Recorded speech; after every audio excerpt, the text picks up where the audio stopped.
Hello friends, English point classes में आप सभी का स्वागत है। फ्रेंड्स, हम लोग को पिछले वीडियो में कुछ होमवर्क मिला था, जो होमवर्क के सामने हम लोग के सामने है।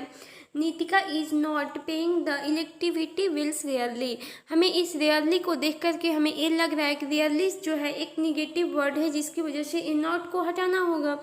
ये जो हमारा सेंटेंस लिखा गया है वो एक हैबिट को बता रहा है, हैबिट एक्शन की बता रही है। हैबिट एक्शन होने की वजह से प्रेजेंट इंडेफिनिट में है, प्रेजेंट इंडेफिनिट में होने की वजह से रियरली जो है वर्ब से पहले आता है। तो इसको हम लोग अरेंजमेंट को ठीक करके हम लोग इस तरीके से बनाए हैं। Nitika rarely page the electricity bills. अगला एक क्वेश्चन है, every evening Sanjeev is writing beautiful poem. हमें यहाँ पे इवनिंग को देख करके हमें एक ख्याल आ रही है कि इवनिंग जो था फ्रीक्वेंसी ऑफ टाइम को बताता था, जो कि सेंटेंस के एंड में लिखा जाता था, यानी इसका यहाँ पे लिखना उचित है। तो इसको सुधारने के लिए हम लोग अरेंजमेंट को सही करने के लिए इस प्रकार से समझा। और ये जो सेंटेंस हमारे सामने लिखा हुआ है वो एक हैबिट है, ठीक है। हैबिट होने के वजह से ये प्रेजेंट इंडेफिनिट में है, जिसकी वजह से यहाँ पर इज भी कटेगा, आईएनजी भी कटेगा। तो इसका सही अरेंजमेंट और सही स्ट्रक्चर बना, every Sanjeev rights beautiful poem everything, ठीक है।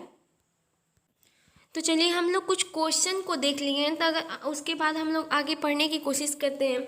हम इसको अब लेते हैं प्रेजेंट इंडेफिनिट को। प्रेजेंट इंडेफिनिट को अच्छे तरीके से देखेंगे कि ये क्या क्या चीज़ को मेंशन करता है। तो पहला ये मेंशन करता है यूनिवर्सल ट्रूथ, जो कि सार्वभौमिक सत्य होता है। और यूनिवर्सल ट्रूथ कई फैक्ट में काम करता है। पहला साइंटिफिक फैक्ट होगा, जो यहाँ पे एग्जाम्पल में दिया गया, वाटर बॉइल्स 800 डिग्री सेल्सियस। पानी कितने डिग्री सेल्सियस पे उबलता है? 100 डिग्री सेल्सियस में। आपका ये साइंटिफिक फैक्ट है, जो कि सत्य है। अगला एग्जांपल है, the earth pulse everything downward, जो कि ये भी आपका क्या है? साइंटिफिक फैक्ट है। चलिए तो हम लोग दूसरा लेते हैं, मैथमेटिकल फैक्ट। हमारे सामने मैथमेटिकल फैक्ट है, और मैथ से हमें लग रहा होगा कि मैथमेटिकल क्या है, आप लोग अच्छे तरीके से समझ रहे होंगे। तो इसका अगर एग्जांपल्स की बात करें, two parallel lines never intersect each other. Parallel करने का मतलब कि दो लाइन आपस में क्या हो? पैरेलल हो। ये आपका एक साइंटिफिक क्या बोलते हैं, मैथमेटिकल फैक्ट है, ठीक है, जो कि बात कही गई सत्य है, यूनिवर्सल ट्रूथ है कि दो लाइन पैरेलल हो सकती है, ठीक है। अगला हमारे सामने है फिलोसफिकल करने का मतलब कि दर्शन शास्त्र। ये जो है फिलोसफी शब्द से बना है। देखिए यहाँ पर मेंशन भी कर दिया, फिलोसफी का मतलब होता है लव, और सॉफी का मतलब होता है, फिलो का मतलब लव होता है, सॉफी का मतलब होता है विजडम या फिर लाइफ। तो यही दो चीज़ों से मिल करके हमें यहाँ पर फिलोसफिकल बना है, जो कि हम लोग हिंदी में कहेंगे तो दर्शन शास्त्र। अगर इसके एग्जाम्पल्स लेते हैं, दिस कम्स टू एवरीवन, ठीक है।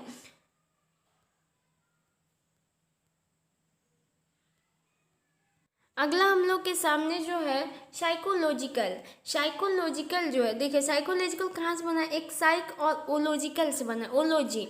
साइक का मतलब होता है बिहेवियर को बताना या फिर आपके माइंड को बताना। ओलॉजी का मतलब होता है स्टडी ऑफ। अगर इसकी बात करें तो इसका एग्जाम्पल ले सकते हैं, लव चेंज ऑफ पर्सन।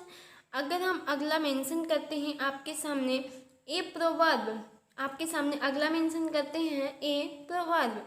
देखिए अगर हम ए प्रवर्ब की मेंशन करते हैं तो ये जो है हम आपके सामने एग्जांपल के द्वारा समझाते हैं, slow and study whims is beaming the देश। यही है ना, बीमिंग द देश। यहाँ पे देखिएगा हम लोग प्रेजेंट इंडेफिनिट, पहले तो हमें टेंस को ध्यान में रखना है। कौन सा टेंस पढ़ रहे हैं? प्रेजेंट इंडेफिनिट टेंस पढ़ रहे हैं। जब प्रेजेंट इंडेफिनिट टेंस पढ़ रहे हैं तो यहाँ पर इज एम की तो बात ही नहीं है, आईएनजी की तो बात ही नहीं है। तो जब आईएनजी की बात नहीं तो हमारी यही चीज़ तो सही होगी ना। तो स्लो एंड स्टडी विम्स, फिर यहाँ पे विम्स होगा, उसके बाद द देश, ठीक है। चलिए हम लोग के सामने अगला जो है क्वाटेशन है। क्वाटेशन की अगर हम बात करते हैं तो अगर इसका एग्जाम्पल समझने की कोशिश करेंगे तो कह सकते हैं, विलियम शेक्सपियर सेज। आप लोग के दो मतलब चॉइस, आप लोग के सामने दो चॉइस, एक सेज है, दूसरा सैड है। तो विलियम शेक्सपियर सेज या फिर सैड होगा, आप लोग बताइएगा। What's in the name. अगर हम विलियम शेक्सपियर को देखते हैं और टेंस को ध्यान में रखते हुए प्रेजेंट इंडेफिनिट की बात करेंगे तो इसके मुताबिक तो हमें सैड नहीं होगा, क्या होगा, सेज होगा। तो जब ये सेज होगा तो ये विलियम शेक्सपियर जो है आपका एक क्या है, क्विटेशन है। देखिए अगला जो हमारे सामने है सेइंग। सेइंग मतलब कहना, यानी कि कोई ऐसी बात हो जो कही गई हो और अभी तक लागू चल रहा हो। जैसे यहाँ पे है सुभाष चंद्र बोस से सैड, दिल्ली चलो। सुभाष चंद्र बोस ने किस चीज़ का नारा दिया था, दिल्ली चलो का नारा दिया था, ठीक है। तो ये आपका भी यूनिवर्सल ट्रूथ है, क्योंकि उसने दिया तो ये नारा अभी तक चल रहा है, जिसकी वजह से हमें यहाँ पे सैड नहीं होगा, से होगा। क्योंकि सेज इसलिए होगा क्योंकि ये प्रेजेंट इंडेफिनिट की बात कही जा रही है, इसी की वजह से यहाँ पे क्या होगा, सेज होगा, सैड नहीं होगा। तो चलिए हम लोग आपके सामने दो टेंस की हम लोग कंपेयर कर रहे थे, प्रेजेंट इंडेफिनिट और प्रेजेंट कंटिन्यूअस की। तो हम लोग प्रेजेंट इंडेफिनिट को समझ लिए हैं, तो आप समझते हैं प्रेजेंट कंटिन्यूअस की। प्रेजेंट कंटिन्यूअस की मेंशन करते हैं तो पहला मेंशन बताता है कि ये एक लाइव एक्शन होगा। ये क्या होगा, लाइव एक्शन होगा।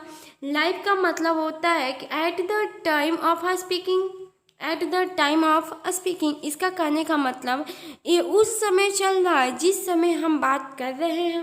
ये बात उस समय की हो रही है जिस समय हम बात कर रहे हैं। अगर हम इसकी कीवर्ड्स को देखते हैं तो इसका कीवर्ड्स है now, right now, at this time, currently, at person. ये सब हमारा कीवर्ड्स है, एग्जाम्पल्स है, जो कि हमें लाइव एक्शन को समझने में बहुत मदद करेगा। अगर हम इस पे एग्जाम्पल्स लेते हैं तो एग्जाम्पल्स हमारे सामने हैं, we are learning the rules of tense now, ठीक है। तो यहाँ पे नाउ लिखा हुआ है। नाउ जो है हमारा किसका है, लाइव एक्शन की बात करती है, लाइव एक्शन का कीवर्ड है, इसीलिए हम एक क्या कह सकते हैं, प्रेजेंट कंटिन्यूअस है। दूसरा है she is watching the Ramayana at this time. यहाँ पे जो एट दिस टाइम दिख रहा है वो हमारा कीवर्ड्स है, किसका कीवर्ड्स है, लाइव एक्शन का कीवर्ड्स है, जिसकी वजह से भी हमारा प्रेजेंट कंटिन्यूअस की बात कही जा रही है। चलिए हम लोग दूसरा उसका मेंशन देखते हैं कि दूसरा मेंशन किस चीज़ में कर रहा है। दूसरा मेंशन जो है आपको ए पैरेलल एक्शन में कर रहा है। पैरेलल का मतलब होता है not at the time of speaking. ये कह रहा है कि ये काम चल तो रहा है लेकिन उस समय नहीं जिस समय हम बात कर रहे हैं। पैरेलल कहता है कि ये काम चल रहा है लेकिन उस समय नहीं जिस समय हम उसकी बात करते हैं, ठीक है। अगर इसकी कीवर्ड से पहचानने के लिए डेज, डेज, नाउ, ए डेज, ये सब जितने भी हैं आपकी कीवर्ड्स ए पैरेलल एक्शन को पहचानने के लिए। इसका अगर हम एग्जांपल्स देखें तो हमारे सामने एग्जांपल है Raghav is working in a company these days.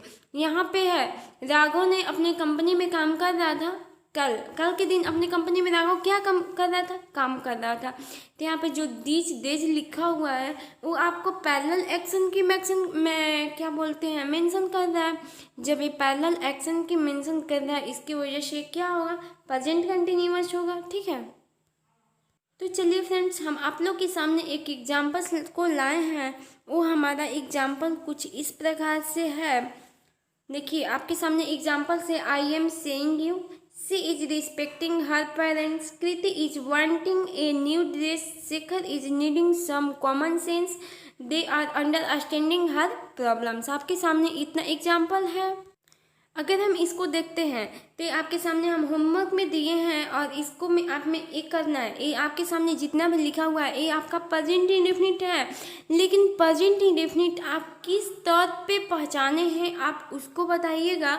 अगर कमेंट बॉक्स में ज़रूर कीजिएगा कमेंट, गलत हो या सही।